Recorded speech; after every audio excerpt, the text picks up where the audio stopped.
The Pittsburgh Steelers are just one of the many teams who are just one draft away from possibly being the team to beat in their division, conference, and maybe the league. I know that's being a little dramatic, but it technically is the case for a lot of teams in the league. And when I say perfect draft, I mean getting guys that turn into good or exceptional starters within that year. A perfect example of being a perfect draft away from being a serious contender despite some roadblocks in your way is the Saints in 2017. Every single player New Orleans drafted then turned into a quality starter. For almost everyone not named Marshawn Lattimore and Ryan Ramczyk though, it would take a few games for them to come into their own and start playing at a veteran level. Regardless of growing pains, Kamara, Marcus Williams, and Anzalone would all become a huge part of the Saints' run that year. So looking at what those players in that team became for the 3-4 years or so that they kept all of them together, we know one thing. Rookies can actually sometimes make or break your roster. Would New Orleans have made it literally seconds away from making the NFC Championship game if Kamara was just an average third down back?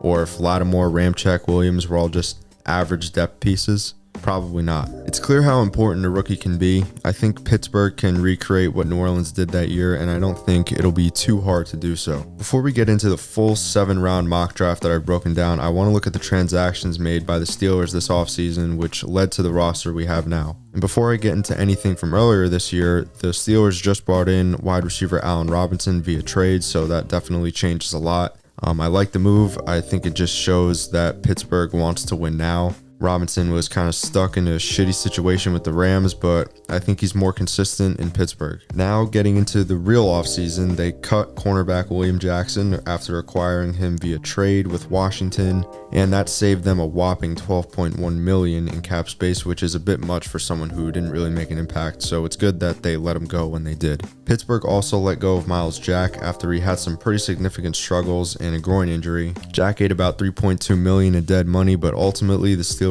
would save $8 million in cap space. The Steelers also brought back some quality pieces on defense in DeMonte Casey and Larry Ogunjobi. KZ signed a 2-year, $6 million deal to officially take the starting role of strong safety, but with the way Pittsburgh runs their defense, KZ will occasionally find himself all over the field as Minkah moves around as well. In terms of free agent signings, Tomlin and company have never been one to give a market-breaking or even a market-nudging contract to anyone really. They kind of rely on the draft for that, and they've done that pretty well, to be fair. However, the Steelers would sign Patrick Peterson to a 2-year, $14 million deal and Cole Holcomb to a 3-year, $18 million deal. Peterson, although old, actually played some of his best ball this past season with the Vikings, and Holcomb can come in and hopefully be a slightly above average starter, as it's been a bit of a challenge for Pittsburgh to really find the second coming of Ryan Shazier. Landon Roberts was also signed and will fill in a spot as well. But one of the bigger recent signings was safety/linebacker Keanu Neal, who signed a 2-year, $4.2 million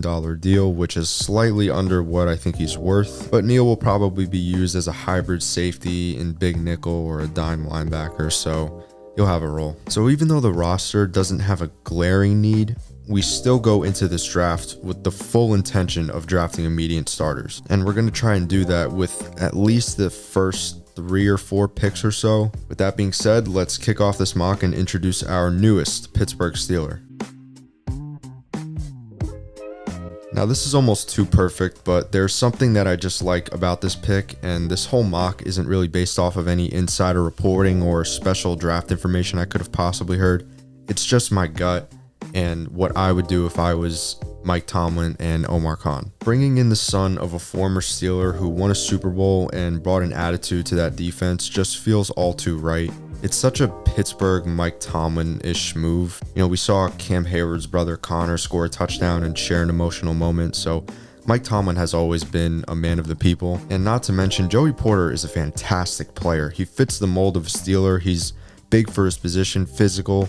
He has more than enough overall speed, but his quickness is probably the only somewhat flaw he has. But I really don't think that'll even matter because when you turn on the highlights, he's probably the best press man corner in this draft. He has extremely long arms, even for being 6'2", 34-inch arms. That's a good thing to have. He doesn't back down from a challenge, and I think this is a pretty obvious pick here at 17. I think Witherspoon and Gonzalez will be gone, and I'm honestly not so sure that Porter will even be available, but we'll find out. I think with this pick, your secondary, more importantly, your cornerback group is more than set. Now that we completed our one and only first round pick from this draft, now let's go to round 2, pick 32. When I think of a Pittsburgh Steelers defensive lineman, I think good size, good athleticism, and can play in multiple fronts, and that is Wisconsin's Keanu Benton to a T.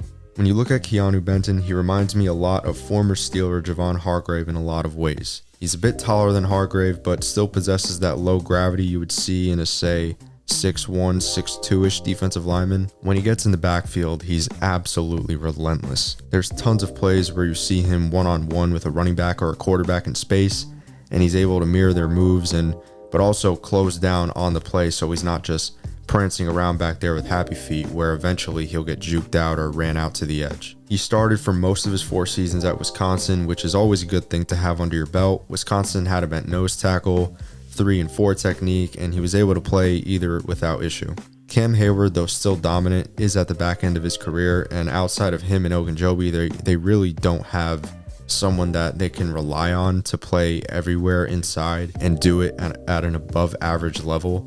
So D lineman is actually a pretty significant need for Pittsburgh because one injury and there's nobody to replace Cam and Ogunjobi. So now our first second round pick is done. Now we go to our second round pick, round 2, pick 49.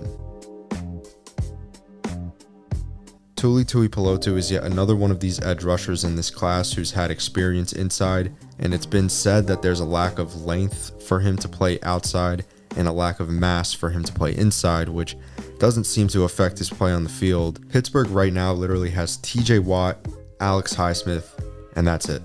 You know, they have 2 backups, obviously, but I don't even think those 2 backups have played or started in more than 2 games combined in their careers.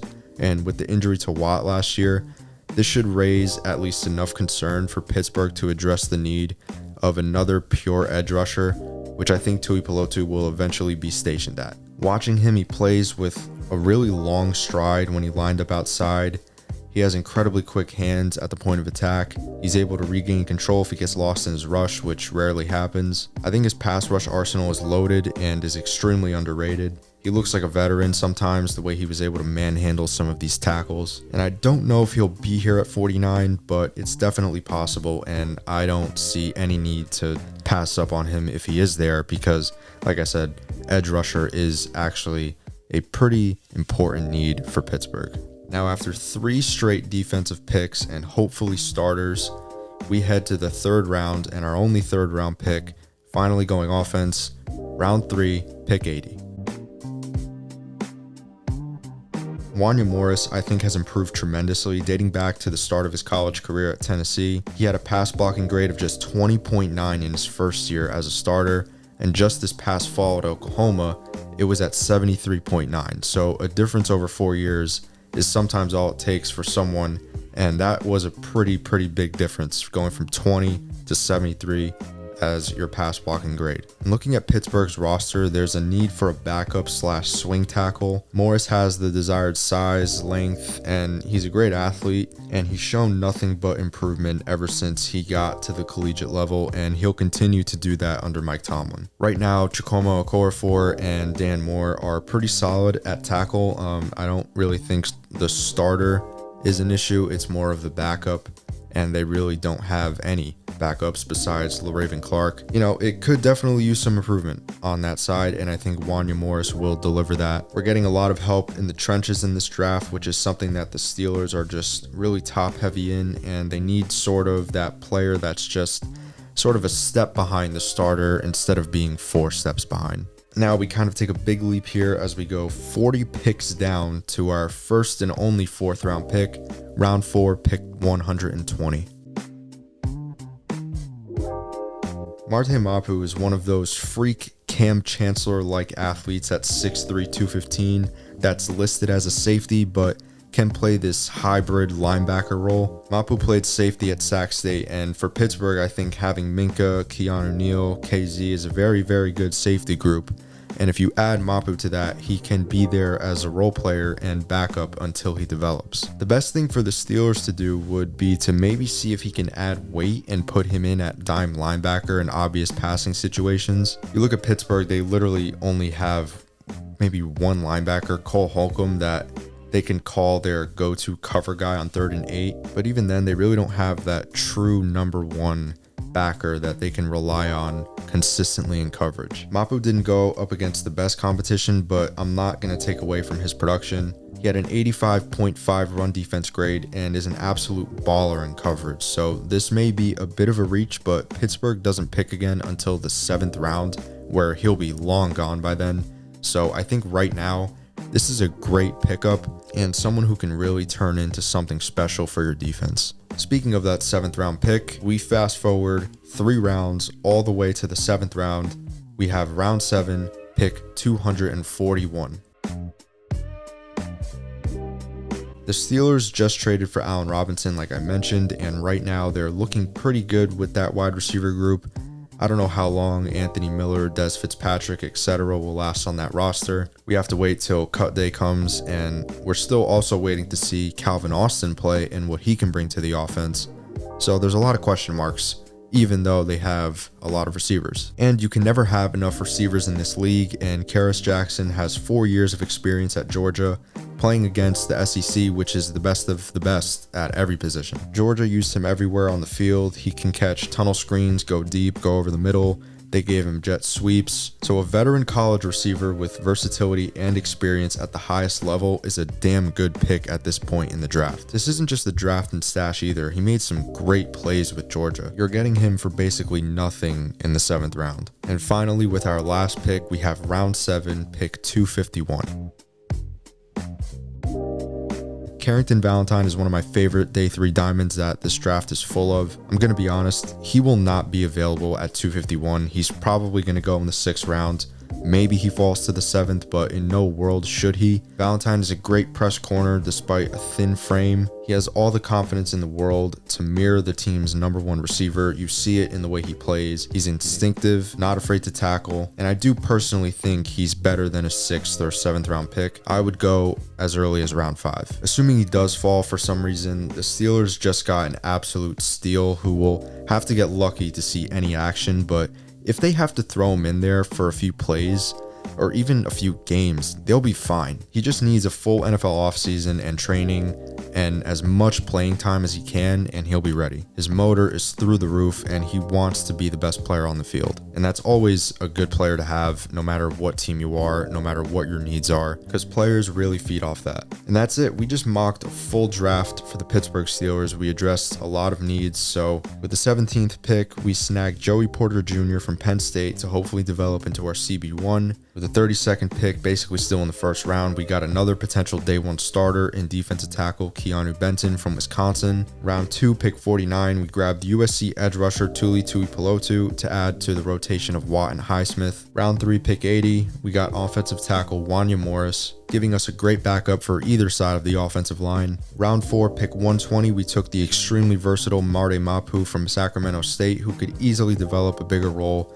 by midseason at that hybrid linebacker/safety spot. Round 7, pick 241, we're going to get 4-year wide receiver out of Georgia, Karis Jackson, to be our jack-of-all-trades guy when needed. And 10 picks later, to wrap it up, we get a potential late-round steal in Carrington Valentine out of Kentucky, who can really turn into something special if he just gets some playing experience. And that is our 2023 rookie class for the Pittsburgh Steelers. And I'm going to be honest, this is the first time I've ever done anything like this, and I'm fairly satisfied. But I do think I may have over-projected some guys and under-projected some guys, perhaps all of them.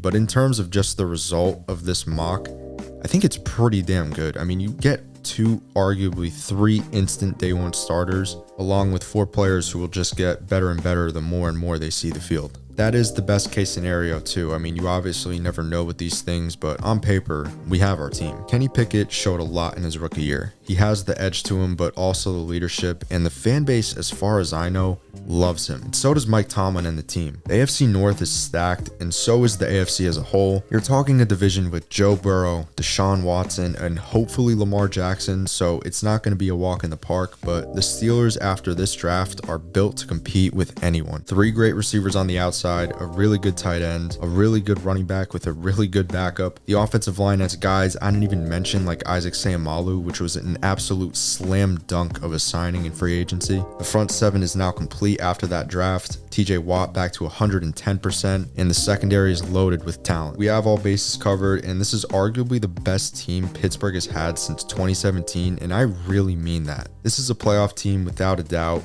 Even without my mock draft, I obviously know Mike Tomlin and the staff know what they're doing a lot more than I do, so the city is in good hands as always. I trust no matter what that Pittsburgh will win this draft. Mike Tomlin knows that they are literally a few players away from being one of the most complete rosters in the league. Like, they are right there. I mean, they're a lot closer than given credit for. I wouldn't be mad if they messed around and grabbed another tight end somewhere, or a true linebacker like Drew Sanders. Whatever they do, they will not let this draft kill their hopes and dreams, that's for sure. It kind of seemed like it happened out of nowhere, but the window to really make a run is right now, and the next 2 to 3 years, with a lot of potential to go beyond that. I don't know how they will get there. I don't know who will get them there. I don't know what their record will be, but I can say with almost 100% certainty, the Steelers will be playing in late January. So that's going to wrap up the video. This was a bit of a longer one. I'm so glad that you chose to actually stick around this far. So if you're listening, thank you. I want to say I'm going to have a lot more of these videos and so much other content coming soon. Speaking of which, if you're new, I have an Instagram page that's so close to 50K, and it would be awesome if you went to take a look. Content comes out there literally every day, multiple times a day, from news to highlights to rankings. It's one of the best NFL/college football media companies on the rise, and I truly believe it. I have big plans for 2023 and beyond, so join the ride, and I'll see you again next week.